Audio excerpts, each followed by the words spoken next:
Hey everybody, Michael Matt. We're out in front of the St. Peter's Basilica today. This behind me is I think it's the 12th annual Summorum Pontificum pilgrimage. And it's really a tenacious fight that they're fighting because they've gotten pretty much everything thrown at them since the first time I did this about 12 years ago. We used to have Mass right in the Basilica of St. Peter's. That's all gone now.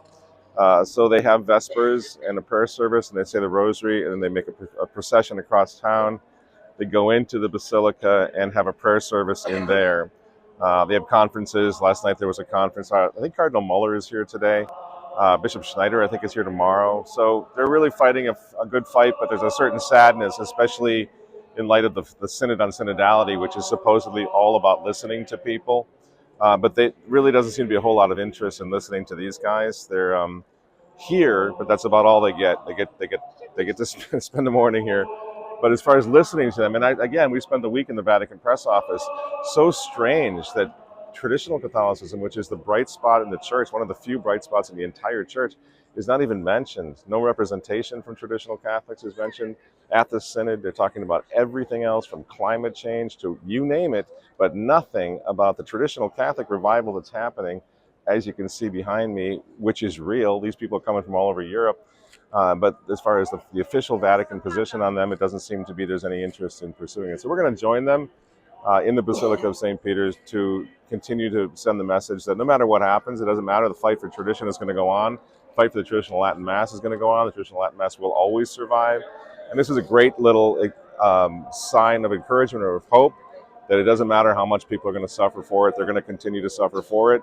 And ultimately, it will triumph. Like I said, back in the 70s, it was much worse than this. You didn't have processions into the Basilica of St. Peter's from people who celebrate the traditional Latin Mass. It just didn't happen at all. So the fact that it's still here is a testament to the fight, the tenacity of traditionalists throughout the world, the loyal opposition staying in the church, continuing to fight, continuing to petition for the Mass and for tradition, which ultimately led to Summorum Pontificum in the first place. So another Summorum Pontificum type event will happen in the future. It's just a question of when. So, Michael Matt, with the Summorum Pontificum pilgrimage outside the Basilica of St. Peter, we're going to go in now and pray again for the traditional Catholic restoration all throughout the world. Thank you.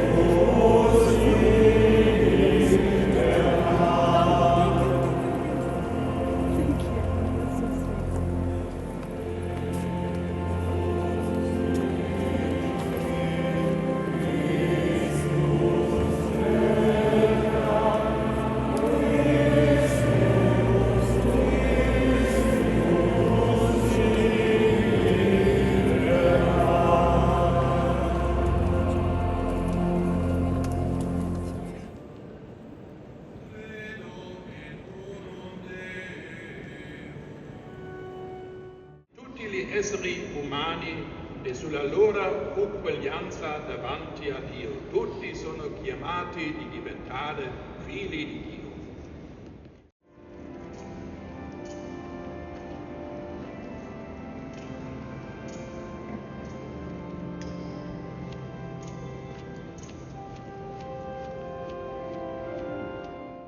Okay, so the pilgrimage looked to me like to be a huge success. I think the numbers were probably more than previous years. I don't know. There's a lot of people in there. I think it was great to have Cardinal Muller actually preach a sermon in there, and they did benediction, and it was really a powerful thing. But I think when I remember the first time that we did it, it was Cardinal Castrillion Hoyos actually said the Latin Mass in here. So it's really interesting to see the change from the days of Pope Benedict XVI to Francis. I think the game at this point is just to ignore all the traditionalists for the most part, but they can't just do that. And so Summorum or Traditionalists Custodes then I think becomes a dead giveaway that actually they're concerned about the Latin Mass. I mean, they simply must be. I don't know why else you would have this effort or this push to cancel it throughout the world. They say probably about 1 million people have lost their Latin Mass, lost access to their Latin Mass. So I think it's more than just ignoring them or more than not being interested in them. I think, my opinion is, Pope Francis really gave it away at Traditionalists Custodes that he's actually afraid of the traditional Catholic movement and what that's going to mean for the future of the church.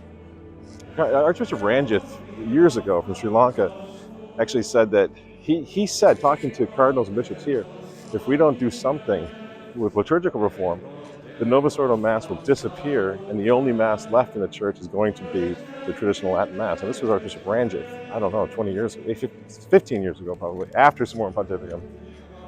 But anyway, I just think that there has been a concern that if the Latin Mass is just allowed to flourish throughout the world, it could actually ultimately undo this entire liturgical experiment that they've been working on since 1969 to get rid of the traditional Mass and to erect the Novus Ordo Missae. I really think that's the only way of looking at it, that there's a certain very specific fear of traditionalism just taking the church back by storm. And so they're shutting it down. So, I mean, I'd love to say that it was just a lack of interest. It's more charitable to think that's what it is. They just think, well, the new days are here, the new Mass is here, the new catechism, the new orientation, the new way, the new evangelization. That's what it's all about. But I really think that those things are failing. The churches are closing all over the world. And the only thing that is showing any signs of serious growth is the traditional Latin Mass movement. So they shut it down. If you have any other suggestions on how that, or any other reasons why they may be shutting the Latin Mass down, I'd love to hear what it is. In my opinion, the only reason is because they're afraid. So, to me, the takeaway is preserve the traditional Latin Mass, go underground, do the clandestine churches if possible, as Bishop Schneider has talked about. Don't ever let them take it away again. And the next time there's a Summorum Pontificum type event in the church, it's going to be bigger and better and probably permanent. So we know the Novus Ordo's on life support right now; it can't last forever. So I think that's the big hopeful takeaway from this pilgrimage, that even after they tried to shut it down, the traditionalists are still here, stronger than ever, and all throughout the world, tradition is getting stronger than ever. And the attempt to cancel us only confirmed us in our belief that we are standing on the shoulders of our fathers and mothers in the faith, that we're not inventing anything, that our job is not to save the church, our job is simply to hold on to the faith.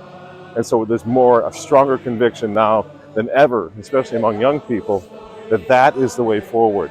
Keep the faith, keep the traditional faith, fight no matter what they do, how much they persecute you, continue to fight for the traditional Catholic restoration, and ultimately that's what's going to carry the day. That will win. That's how God will save His church in His good time. And of course, that's what the whole point and purpose of what we're doing here is, to just hold on to the old faith until God saves His church.